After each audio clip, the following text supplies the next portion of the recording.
You're listening to All Things Sports with Mike Davis.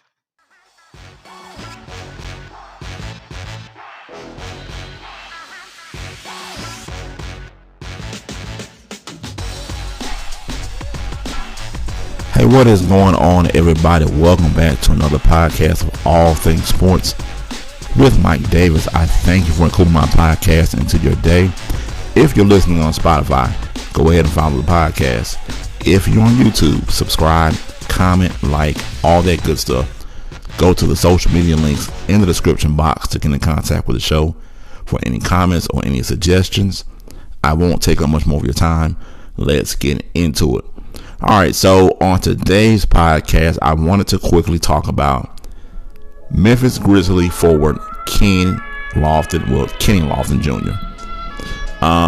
Just that fast, I was thinking about the baseball player Kenny Lofton. So at first I thought this maybe had been his son because his name came Lawton Jr. But for what I can see, there's no relation. So no, we're not talking about Kenny Lofton from the Cleveland Indians or Kenny Lofton, his son. This is a completely different Kenny Lofton Jr. who is a forward for the Memphis Grizzlies. So I wanted to get in a little conversation about him, and I wanted to give my opinion because I think that Kenny Lofton Jr. is a great, well, I won't say a great talent, but I think he's a good talent. You know, he's a 6'8" forward. Has for a guy his size, he has some athletic ability to him.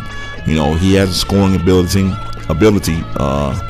You know, for his size, he's kind of like I wouldn't even say a poor man Zion Williamson. Would that be going too far? Like, is that kind of disrespectful?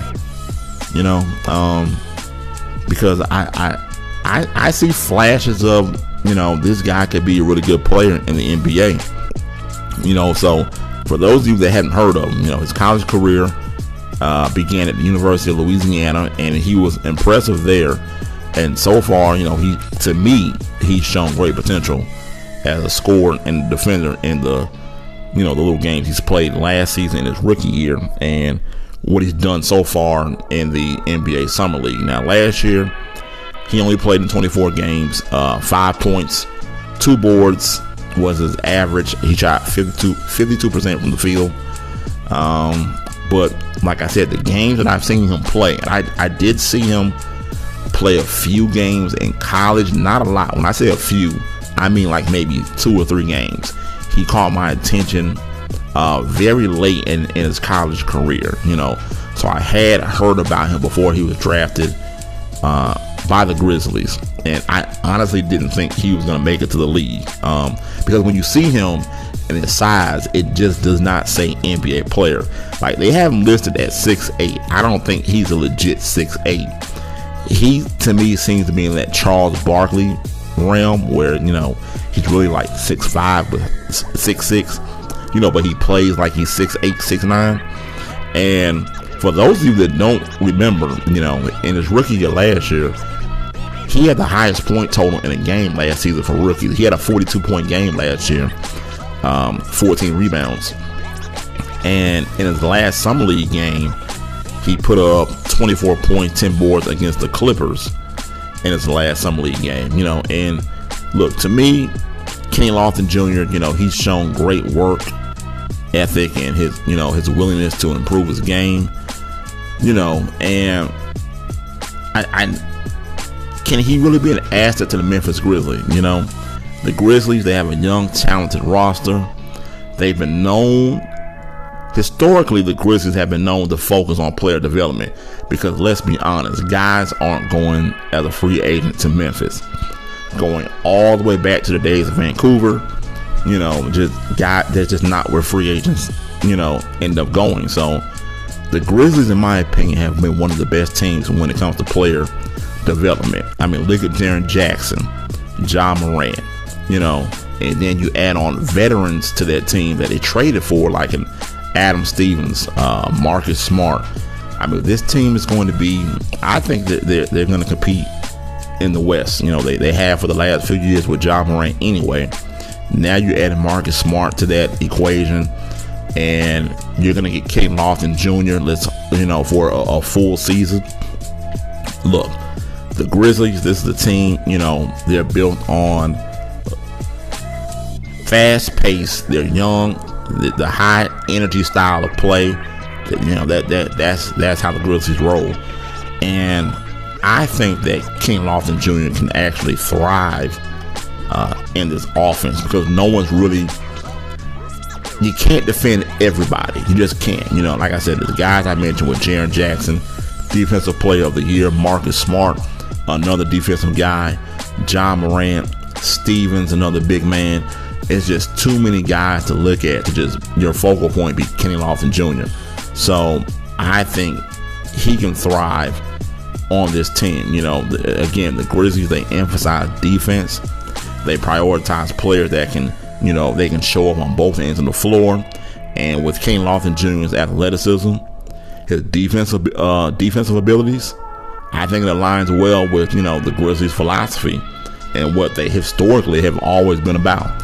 He has the potential to be a good defender and contribute to the fast break offense. And, again, player development is key for the Grizzlies. And I think that Lofton could benefit from their structure, and be fair, you always have one concern of a player. There's always something they can work on. And we know in today's game is that 3-point shot. Guys, they don't really bang down low anymore. It's all about shooting the 3 ball. And that might be one of his weaknesses is his shooting ability. Here and there he might have shown a little promise, if you've watched him, but consistently from that, from behind that 3-point line, it's something that he might need to work on. He only shot 35% his rookie season, but I'm not too worried about that because he kind of brings everything else to the table. But I think that if he's willing to put in the work, I believe that the Grizzlies can help him develop into at least a reliable shooter. Remember, the Grizzlies, they have a track record of developing young players. That's what they do, because guys, they just don't get free agents, so they got to develop guys. And the Grizzlies, I think, are one of the better teams at maximizing guys' potential. And with Lofton, apart from his scoring and his defense, the guy does have a high basketball IQ. From the little bit that I've seen of him, the versatility and the intangibles make him, a very intriguing part to this roster that I really do think that guys really aren't going to be able to pay that much attention to him, because we have other guys on this team on the floor. Depending on who's he on the floor with, he's going to be able to show some things. So, my opinion, I think King Lawton Jr. could be a great addition to this Memphis Grizzlies team. His athleticism, the defensive skills, and his potential for growth, it aligns well with what the Grizzlies do. And I'm saying now, I think that Kenny Lofton Jr. is going to have a break. I won't say a breakout year, but you're going to know who he is. You're going to know who he is. Definitely going to know who he is. But look, that's all I got for you today, folks. I thank you for including my podcast into your day. If you're listening on Spotify, follow the podcast. If you're on YouTube, subscribe, comment, like, all that good stuff. Go to the social media links in the description box to get in contact with the show for any comments or suggestions. You've been listening to All Things Sports with Mike Davis. And remember, it's your world. I'm just giving my opinion. I'm out. Peace. You're listening to All Things Sports with Mike Davis.